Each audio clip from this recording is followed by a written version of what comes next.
budget সন্দৰ্ভত সংবাদমেল সম্বোধন মুখ্যমন্ত্ৰী ডক্টৰ হিমন্ত বিশ্ব শৰ্মাৰ বিত্তমন্ত্ৰী অজন্তা নেওগ স্বাধীন ভাৰতৰ ইতিহাসত ৰাজ্যসমূহৰ ক্ষেত্ৰত একেৰাহে 5বাৰ বাজেট উত্থাপন কৰা হয়তো প্ৰথমগৰাকী মহিলা বুলি উল্লেখ কৰিছে মুখ্যমন্ত্ৰী ডক্টৰ হিমন্ত বিশ্ব শৰ্মাই ভাৰতৰ মুঠ ঘৰুৱা উৎপাদন বৃদ্ধিৰ বাৰ্ষিক হাৰৰ তুলনাত অসমৰ মুঠ ৰাজ্যিক ঘৰুৱা উৎপাদন বৃদ্ধিৰ বাৰ্ষিক হাৰ বেছি বুলি মন্তব্য প্ৰকাশ কৰিছে মুখ্যমন্ত্ৰীগৰাকীয়ে কেৱল 10টা বছৰৰ ভিতৰতে অসমৰ বাজেট আৰু মূলধনী ব্যয় ব্যাপক হাৰত বৃদ্ধি পোৱা বুলি উল্লেখ কৰিছে মুখ্যমন্ত্ৰীগৰাকীয়ে মুঠ ৰাজ্যিক ঘৰুৱা উৎপাদনৰ অনুপাতে ঋণ গ্ৰহণৰ ক্ষেত্ৰত ভাৰতৰ ৰাজ্যসমূহৰ ভিতৰত অসম তলৰ পৰাহে 5 নম্বৰ বুলি উল্লেখ মুখ্যমন্ত্ৰীগৰাকীৰ যি আমাৰ চৰকাৰৰ পঞ্চমখন বাজেট বিত্তমন্ত্ৰী অজন্তা নেওগ ডাঙৰীয়ানীয়ে পবিত্ৰ বিধানসভাত উপস্থাপন কৰে স্বাধীন ভাৰতৰ অজন্তা নেওগ আৰু অসম ভাৰতৰ স্বাধীনতাৰ পিছত আমাৰ ৰাজ্যখনত যোৱা ৭৫ বছৰত 5টা বছৰৰ বাবে একেৰাহে বাজেট দিব পৰা আৰু বিত্তমন্ত্ৰীগৰাকীয়ে নাৰী শক্তিক প্ৰতিনিধিত্ব কৰা এইটো আমাৰ স্বাধীনতাৰ পিছত বা স্বাধীনতাৰ আগৰ বুৰঞ্জীত এক প্ৰথম উদাহৰণ 2015-16 চনত আমাৰ চৰকাৰৰ বাজেট আছিলে ৬৪,১৪২ কোটি টকা তাৰ বিপৰীতে সেই সময়ৰ চৰকাৰে মাত্ৰ ব্যয় কৰিছিল ৪১,০০০ কোটি টকা অৰ্থাৎ মাত্ৰ 10 বছৰৰ ভিতৰতে ৪০,০০০ কোটি টকাৰে বছৰটোৰ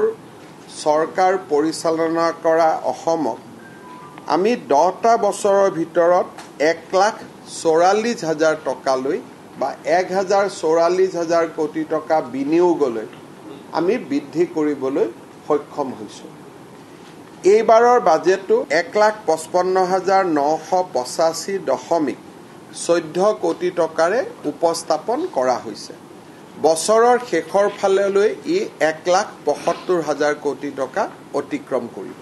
আটাইতকৈ কম ঋণ গ্ৰহণ কৰা ৰাজ্যসমূহৰ ভিতৰত আজি আমাৰ অসমে স্থান লাভ কৰিবলৈ সক্ষম হৈছে ইনফেক্ট ঋণ গ্ৰহণ কৰাৰ ক্ষেত্ৰত অসম ভাৰতৰ ভিতৰত আটাইতকৈ তলৰ ফালৰ পৰা আটাইতকৈ কম ঋণ লোৱা 5খন ৰাজ্যলৈ ৰূপান্তৰ হৈছে 23-24 চনত দেশ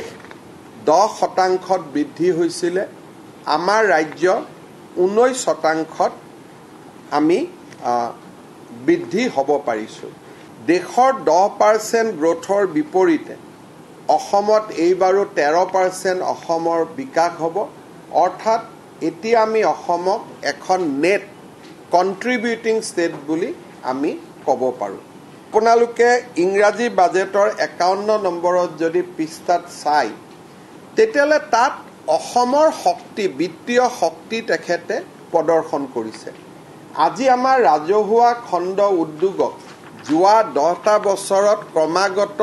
ৰিফৰ্ম কৰাৰ কাৰণে এতিয়া আমাৰ ৰাজহুৱা খণ্ড যিবিলাক প্ৰতিষ্ঠান তাৰ পজিটিভ নেট ভ্যালু হৈছে গৈ 40,380 কোটি টকা তাৰ মানে আজিৰ দিনত the value of our PSUs আমাৰ যি বিভিন্ন ৰাজহুৱা খণ্ডৰ প্ৰতিষ্ঠান আছে তাৰ ইকনমিক বা তাৰ নেট ৱৰ্থ 40,000 crores-লৈকে বৃদ্ধি পাইছে আমাৰ ভৱিষ্যতৰ বিত্তীয় সুৰক্ষাৰ কাৰণে আমি জমা কৰি থৈছোঁ 7,484 কোটি টকা আমি নিজে এটা বিত্তীয় ষ্টেবিলিটি ফাণ্ড এটা কৰিছোঁ আমাৰ আইফাত তাত আমি জমা থৈছোঁ 900 কোটি টকা আৰু মুখ্যমন্ত্ৰীৰ গ্ৰাম্য সাহায্য নিধিত আমি ভৱিষ্যতৰ কাৰণে জমা কৰি থৈছোঁ 2700 কোটি টকা অৰ্থাৎ অসমৰ যদি নেটৱৰ্থ আজি ক'ব যায় আজিৰ দিনটোত 60,000 crores আনুমানিক আমি এটা বিত্তীয় ষ্টেবিলিটি নিৰ্মাণ কৰিব পাৰিছোঁ যিটো ভাৰতৰ কোনো ৰাজ্যই ভৱিষ্যতৰ কথা চিন্তা কৰা নাই এইবাৰ আমি কেপিটেল ইনভেষ্টমেণ্ট কৰিছোঁ প্ৰায় 25,000 crores তাৰমানে আমি প্ৰতিটো টকা এটা বছৰত অসমৰ দৰে ৰাজ্য এখনে 25,000 কোটি টকা অকৰ মূলধনী ব্যয় কৰিব পৰাটোৱেই আমাৰ ৰাজ্যৰ বিত্তীয় ব্যৱস্থাৰ পজিটিভ যিটো